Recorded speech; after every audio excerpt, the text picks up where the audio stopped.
Baik, Assalamualaikum warahmatullahi wabarakatuh.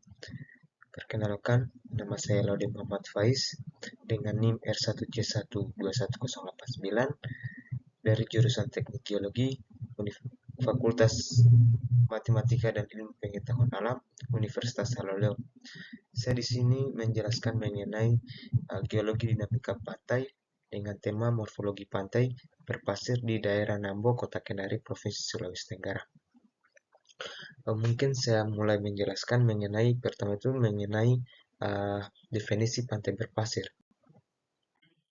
Definisi pantai berpasir. Pantai berpasir adalah bentuk pantai yang permukaannya didominasi oleh material berupa pasir halus hingga kasar yang berasal dari hasil erosi batuan, terumbu karang, atau material sedimen lainnya. Inilah ada fenomena pantai berpasir dilihat pada gambar yang ada di sebelah kanan saya. Mungkin saya akan menjelaskan mengenai proses pembentukannya.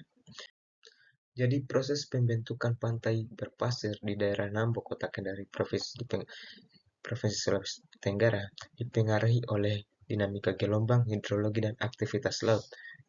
Berikut saya akan menjelaskan langkah-langkah proses dari pembentukan pantai yang ada di daerah kawasan Nambo. Yang pertama yaitu sumber material, di mana sumber material sedimen yang membentuk pasir di pantai Nambo umumnya berasal dari erosi sungai di daerah hulu yang membawa butiran pasir dan bentuk kecil ke hilir. Pelapukan batuan di daerah pesisir atau sekitarnya, di sekitar sungai, yang menghasilkan butiran pasir halus dan organisme laut seperti karang atau karang yang hancur menjadi partikel kecil atau biogenik. Yang kedua yaitu transportasi, di mana transportasi sedimen yang dihasilkan dari erosi dan pelapukan di bawah oleh arus sungai yang membawa pasir menuju muara sungai dekat pantai, arus laut terutama arus sepanjang pantai yang mendistribusi pasir ke sepanjang garis pantai, dan gelombang laut yang mengangkut sedimen dari laut ke darat melalui proses pasang surut. Yang ketiga yaitu proses pengendapan ketika energi gelombang laut atau arus sungai berkurang, biasanya di area muara atau pesisir. Sedimen yang terbawa akan diendapkan. Pengendapan ini terjadi terutama di area datar seperti pantai atau di sekitar delta sungai, dan akumulasi pasir yang diendapkan secara terus-menerus melalui garis pantai berpasir. Yang keempat, dinamika pesisir seperti gelombang dan pasang surut. Gelombang laut berperan dalam mengatur distribusi pasir di sepanjang pantai.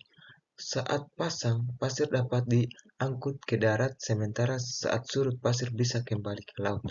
Arus longsor, arus sejajar pantai menyebarkan pasir ke area lateral, membentuk garis pantai yang lebih lebar dan panjang, dan angin dapat menggerakkan butiran pasir ke daratan, membentuk bukit pasir kecil di sekitar pantai. Yang kelima, faktor pendukung dapat dilihat dari peta topografi pesisir garis pantai yang relatif landai di pantai Nambo, Kota Kendari, mendukung proses akumulasi pasir.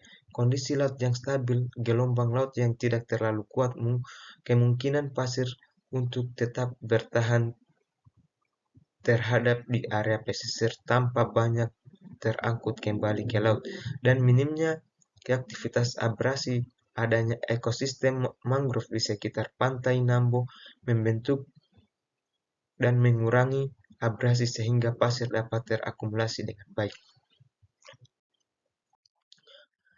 Hubungan morfologi di sekitar pantai berpasir Nambo. Jadi hubungan morfologi di daerah pantai Nambo ini, yang pertama itu ekosistem mangrove dan perlindungan pantai. Perlindungan pantai mangrove berperan penting dalam mengurangi dampak erosi, menjaga kestabilan pantai. Yang kedua, hubungan dengan aktivitas sungai. Sungai yang bermuara di sekitar pantai membawa sedimen yang membentuk delta atau menambah material ke pantai. Yang ketiga, interaksi gelombang dan arus laut. Gelombang laut mengangkut dan menyebarkan sedimen di sepanjang garis pantai memengaruhi dinamika pantai. Yang keempat, keterkaitan dengan aktivitas manusia pembangunan di sekitar pantai seperti dermaga atau tempat wisata dapat memengaruhi pola erosi dan sedimentasi. Baik, saya akan menjelaskan juga tentang pantai berpasir yang ada di daerah Nambok ini, Kota Kendari, memiliki beberapa kelebihan dan potensi geomorfologi yang dapat mendukung lingkungan sekitar. Jadi berikut saya akan menjelaskan beberapa aspek yang menonjol pada daerah Pantai Nambok, Provinsi Sulawesi Tenggara ini. Yang pertama yaitu stabilisasi ekosistem pantai. Di mana stabilisasi ekosistem pantai ini yang pertama yaitu struktur pasir. Pasir pantai berfungsi sebagai penahan erosi alami, mengurangi dampak abrasi laut ke daratan. Kemudian habitat alam. Pasir menyediakan habitat bagi biota pantai seperti kepiting, kerang, dan burung yang ada di pantai. Dan yang kedua, potensi pariwisata pantai. Potensi pariwisata pantai berpasir ini memiliki daya tarik wisata yang tinggi karena di mana pasirnya itu memiliki kelembutan dan pemandangan indah mendukung kegiatan rekreasi seperti berenang, bermain pasir, atau bersantai. Pariwisata juga dapat mendorong pertumbuhan ekonomi lokal melalui jasa penginapan, rumah makan, dan pemandu wisata, kemudian pedagang asongan, dan lain-lain. Yang ketiga, potensi ekologi penyerapan air. Jadi, pasir ini memiliki daya serap tinggi yang membantu mengurangi genangan air atau lapisan langsung ke laut. Penyaringan alami. Pasir berfungsi sebagai filter alami untuk air hujan sebelum masuk ke laut, menjaga kualitas air. Yang keempat yaitu perlindungan pesisir pantai berpasir berfungsi sebagai buffer atau penahan alami terhadap gelombang laut, melindungi kawasan daratan dari dampak badai atau gelombang pasang. Struktur pantai juga mendistribusi energi gelombang laut secara merata, mengurangi kerusakan yang mungkin terjadi. Yang kelima yaitu potensi pertanian, di mana potensi pertanian pesisir lingkungan sekitar pantai berpasir biasanya cocok untuk budidaya mangrove atau tanaman pesisir lainnya yang memiliki peran penting dalam menjaga ekosistem laut dan daratan.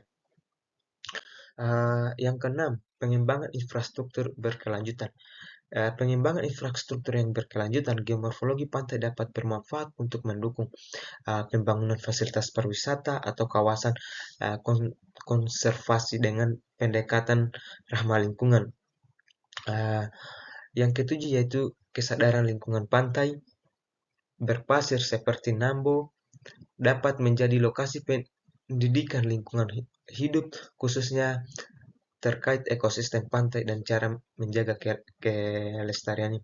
Jadi, kesadaran lingkungan pantai berpasir seperti Nambo dapat menjaga lokasi pendidikan lingkungan hidup, khususnya terkait ekosistem pantai dan cara menjaga kelestariannya.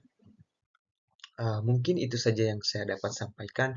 Apabila masih banyak kekurangan, mohon dimaafkan karena kesalahan datangnya dari diri saya pribadi, kebenaran datangnya Sang Maha Pencipta. Akhir kalam, zikir fikir amal saleh, wa Wassalamualaikum warahmatullahi wabarakatuh.